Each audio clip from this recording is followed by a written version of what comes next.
Todos los años, llegadas estas fechas, se suele actualizar el padrón de habitantes de Medina del Campo, y dentro de ese padrón de habitantes también contamos con población extranjera. Pues precisamente de esta última vamos a hablar los próximos minutos, y lo hacemos con Cristina de la Torre, que es la secretaria de Migraciones y Medio Ambiente de Comisiones Obreras. Cristina, buenas noches. Buenas. Vamos a hablar precisamente de la población extranjera, porque estamos dentro de unos meses en proceso electoral. ¿Y de qué forma pues pueden participar esta población?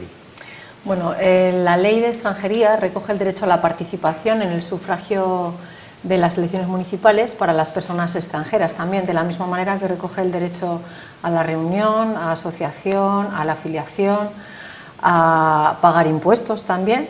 Comento esto último porque, bueno, como se dice muchas cosas respecto al pago de los impuestos de las personas extranjeras, bueno, pues son personas con derechos y también con obligaciones en igualdad de condiciones que las personas españolas. Quiero remarcar esto porque hay un contexto internacional que es el que marca los derechos que tienen las personas extranjeras que residen en España y que de esta manera son también derechos que tiene la población española que reside en el extranjero en estos países. ¿Quiénes pueden participar en las elecciones dentro de esta población extranjera? ¿Quiénes? Bueno, pues las personas de países no comunitarios, únicamente aquellos nacionales de los 12 países con los que España tiene firmado un convenio de reciprocidad. Es decir, que las personas españolas que residen en estos 12 países también pueden participar en las elecciones municipales. Son sobre todo países de Latinoamérica, Bolivia, Paraguay, Perú, Colombia, Ecuador, Trinidad y Tobago, pero también Cabo Verde, Nueva Zelanda, Islandia y Noruega, además de Corea. En total en la provincia de Valladolid afectaría unas 4.000 personas y en Medina del Campo, bueno, pues hay como unas 1.000 personas empadronadas. Lo que pasa es que también todas las personas comunitarias, es decir, pertenecientes a alguno de los países miembros de la Unión Europea, pueden participar en las elecciones municipales y también en las elecciones al Parlamento Europeo en este caso. Una persona que esté residiendo en Medina del Campo, que sea extranjera, una vez que tiene ese derecho a voto, ¿cómo se les puede informar? Porque muchos de ellos a lo mejor no conocen ni tan siquiera nuestro idioma, viven aquí, no conocen a fondo el idioma, tampoco en profundidad lo que pueden contar esos programas electorales para poder votar, ¿no? Bueno, en realidad la mayor parte de la población extranjera que reside en Castilla y León es población que está asentada desde hace muchos años, la mayor parte lleva más de 10 años incluso en nuestra comunidad. Y por lo tanto, bueno, pues consideramos que sí que tiene un proceso de integración, trabajan en nuestra comunidad, muchos tienen familia, de hecho sus hijos en muchos casos han nacido aquí y forman parte, yo creo que del paisaje de la mayor parte de nuestros pueblos y ciudades. De hecho, el 56% de la población extranjera en Castilla y León vive en el medio rural. Sí que lo conocen, lo que pasa es que yo creo que desde Comisiones Obreras es importante hacer un esfuerzo llamando al voto, ¿no? Es importante que las personas se sientan interpeladas por este derecho y hagan uso de él, ¿no? Porque no todas las opciones políticas son similares. Por eso estamos haciendo este esfuerzo desde el sindicato de informar a las personas de este derecho. Tienen un plazo para hacerlo valer, es decir, solamente hasta el 15 de enero las personas no comunitarias y hasta el 30 de enero las personas comunitarias pueden lo que es solicitar suscripción en el censo electoral, porque si no, no podrían votar el 26 de mayo. Es decir, que es ahora justo cuando tienen que ir al ayuntamiento, donde están empadronados, a solicitar que se les inscriban en el censo. Para ello tienen que cumplir una serie de requisitos que son muy sencillos, es decir, tener 18 años el día de la votación, tener residencia legal en España y haber residido ininterrumpidamente en nuestro territorio durante los 5 años anteriores a las elecciones. O sea que entiendo que un habitante de Medina del Campo, que haya nacido en Medina, no necesita inscribirse, pero una persona extracomunitaria o una persona que es extranjera sí que tiene que inscribirse para poder votar. Eso es. De hecho, las personas comunitarias que ya hayan participado en otros procesos electorales no tendrían por qué inscribirse, se supone que están inscritos. Lo que pasa es que, bueno, desde Comisiones Obreras sí que creemos que es interesante comprobar, porque a veces ha habido cambios de domicilio, si puede haber sorpresas, pueden haber salido del censo, ¿no? ¿Y el voto de la persona extranjera a qué partido suele ir a parar? Porque yo creo que, por ejemplo, ahora mismo es una opinión personal, ¿no? Vox como que no va a coger mucho voto de los extranjeros, ¿no? Bueno, eso pensaría yo también respecto a la clase trabajadora y, bueno, te llevas gratas sorpresas o ingratas. ¿El perfil de votante extranjero de qué partido suele ser? No existe un perfil como tal, o sea, hay que tener en cuenta que en Castilla y León hay más de 47 nacionalidades diferentes. no tiene nada que ver la población que procede de América Latina con la población comunitaria o la población africana, ¿no? Marroquí sobre todo. Entonces, bueno, lo que nosotros queremos es que las personas, tanto las españolas como las no españolas, hagamos un esfuerzo por hacer un voto consciente, conocedor de cuáles son los programas de los partidos, y no vale decir todos los partidos son iguales, porque no es verdad, ¿no? Comentabas, hay partidos ahora mismo que tienen un programa electoral que va totalmente en contra del derecho a la movilidad, lo cual es perjudicial no solo para las personas extranjeras que residen aquí, sino también para las personas españolas que están en el extranjero. Como decía, muchos acuerdos, muchos de los derechos que tienen las personas extranjeras aquí lo tienen en calidad de acuerdos con los países de origen, precisamente porque los españoles tienen esos derechos allí mismo. Hablamos ahora mismo del derecho al voto, pero también existe con el derecho a la seguridad social, el derecho a exportar prestaciones, a cotizar periodos trabajados en otros países que puedan traerse aquí. Todo eso existe por un marco internacional que hay, ¿no? Entonces, si nos cargamos ese marco, si ahora mismo recortamos los derechos de los extranjeros que residen en España, estamos poniendo en peligro los derechos de los españoles que están en el extranjero. Y no solo eso, es que estamos contraviniendo normas del derecho internacional. He hablado antes del derecho a la participación, que la ley orgánica recoge para los extranjeros, pero en el año 2009 el Partido Popular intentó recortar estos derechos y tuvo que retractarse, ya que los tribunales de derechos, tanto en España como en la Unión Europea, dijeron que determinados derechos se estaban vulnerando y que no podía ser así, ¿no? De hecho, por ejemplo, lo que estamos diciendo del derecho a la huelga, del derecho a la asociación de las personas extranjeras, se tienen en España en virtud de un convenio que he firmado con la Organización Internacional de Trabajadores sobre los derechos de los trabajadores migrantes. Si España deja de cumplir con estos derechos, ¿qué va a pasar con los 2,5 millones de españoles que están en el exterior? ¿Va a pasar lo mismo en estos países? Realmente, la mayor parte de las migraciones hoy en día en el mundo son migraciones laborales. La gente se mueve para trabajar y esto está movido por la globalización económica que hay. Esto es un fenómeno imparable. Lo queramos o no, ahí está. Entonces, el reto está en que esto se haga de una manera ordenada, segura para las personas que quieren migrar y que realmente se puede ejercer el derecho a migrar y el derecho a no migrar. Es decir, que las personas extranjeras ni las españolas se vean obligadas a salir de sus países por no poder encontrar medios de subsistencia en ellos.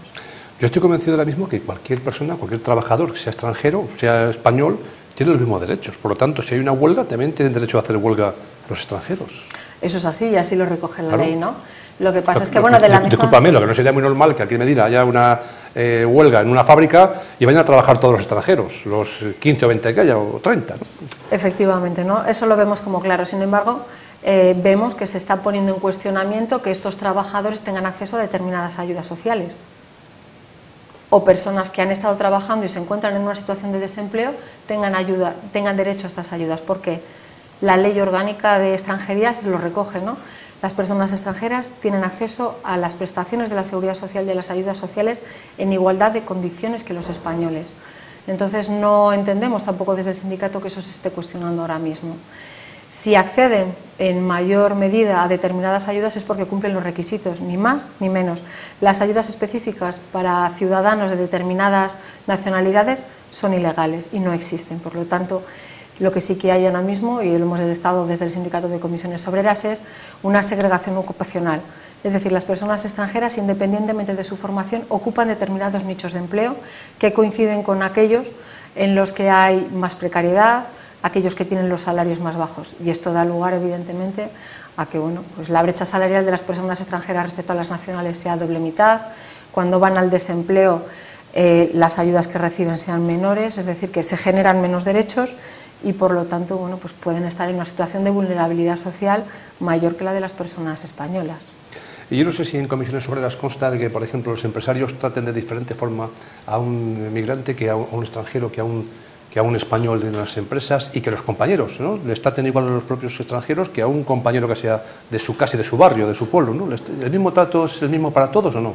Hombre, las leyes son las mismas, como comentábamos, y se deberían de cumplir como tal. La discriminación existe. Lo que pasa es que hasta ahora era una discriminación mucho más indirecta, no era una discriminación directa, ¿no?, de decir tú aquí no hagas esto o haz esto otro, o tú por ser de este país no tienes derecho a esto, ¿no? Eso existía, pero era minoritario. No obstante, sí que estamos viendo cómo hay un auge de esa discriminación directa y es lo que ahora mismo nos preocupa, ¿no? Eso lo estamos detectando en algunos centros de trabajo. Y lo que sí que hay, bueno, es una reforma laboral, la del 2011, que ha precarizado tanto el mercado laboral, que es que, bueno, pues digamos que casi la esclavitud está legalizada, ¿no? Se pueden concatenar contratos temporales de hasta semanas, 15 días, durante muchísimos periodos de tiempo, y bueno, eso es legal, es decir, que no siempre lo que se está haciendo es ilegal. Lo que pasa es que, bueno, genera mucha precariedad social y eso al final, a la larga, genera conflictividad social, ¿no? De las 1000 personas que pueden votar aquí en Medina del Campo, ¿están interesados por el voto? O cuando son las elecciones municipales como que tampoco les llama mucho la atención y prefieren votar a lo mejor para las europeas, que les puede afectar más? A nivel local, para las municipales, ¿notáis que se interesan por el voto o no? Bueno, yo creo que la política local al final es la más cercana a la ciudadanía, ¿no? Entonces yo creo que es precisamente donde más se puede influir e incluso participar, ¿no? ¿Por qué no las personas extranjeras no pueden participar activamente en aquellos municipios en los que residen, igual que presentarse a las elecciones en aquellos centros en los que trabajan, ahora mismo que estamos en un proceso electoral sindical de concentración importante, o bueno, pues en los centros escolares donde estudian sus hijos, ¿no? A través de los consejos escolares. El sindicato consideramos que es importante esa participación y que se escuche la voz de las personas extranjeras en primera persona y que ellas decidan. Yo creo que es evidente que lo que sí que hay es una desafección de la ciudadanía hacia las elecciones.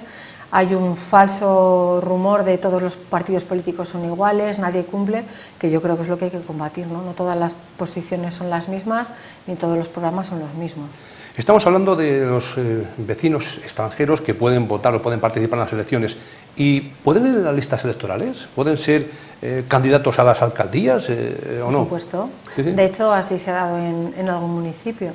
Lo que pasa es que, bueno, es verdad que el porcentaje de población extranjera que hay en Castilla y León es un 5%, no es un porcentaje muy amplio, pero bueno, si seguimos un sistema de cuotas, bueno, pues debería haber un 5% de participación en las listas electorales, ¿no? Yo creo que es importante que la voz de colectivos que son minoritarios se escuchen de la misma manera que tendría que haber personas discapacitadas, personas de minorías étnicas y bueno, pues eso es lo que daría lugar realmente a que la política fuera más accesible y representara los intereses y las diferentes necesidades de la ciudadanía castellano y leonesa, que es muy diversa y muy variada. O sea que sí que podrían formar parte de las listas electorales. Por supuesto. Tanto de cabeza como cualquier número de la lista, ¿no? Sí que podrían. ¿Y qué deberían de hacer? ¿Algo especial o no? ¿O simplemente que un partido les llamase?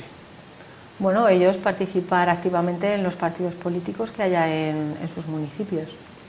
O sea que no haría falta más requisito, ¿no? Igual que para esto para votar tienen que inscribirse, para participar en la lista, pues con que un partido cuente con ellos, ya está. Así es. Tienen que tener residencia legal, tendrían que ser, bueno, cumplir los requisitos que se exigen para cualquier persona de nacionalidad española. Pues Cristina, muchísimas gracias. Estamos viendo que, bueno, pues ahora mismo están hablando de esa participación extranjera en los procesos electorales. ¿Te estás reuniendo aquí en la zona con diferentes colectivos? ¿O cómo estás llevando adelante esta Desde el sindicato se ha hecho una jornada informativa en diciembre, sobre todo bueno, para que no se dejaran pasar las fechas del 15 de enero y 30 de enero, que es la fecha límite para pedir la inscripción, pero además los primeros martes de cada mes en la sede de Comisiones Obreras está una compañera del servicio del CITE, el Centro de Información a Trabajadores Extranjeros, donde se informan de estos requisitos, pero también bueno, cualquier consulta relacionada con extranjería, con el acceso al empleo, homologación de títulos o formación que pueda ser de interés para los trabajadores extranjeros. Cristina, muchísimas gracias por haber venido. A vosotros.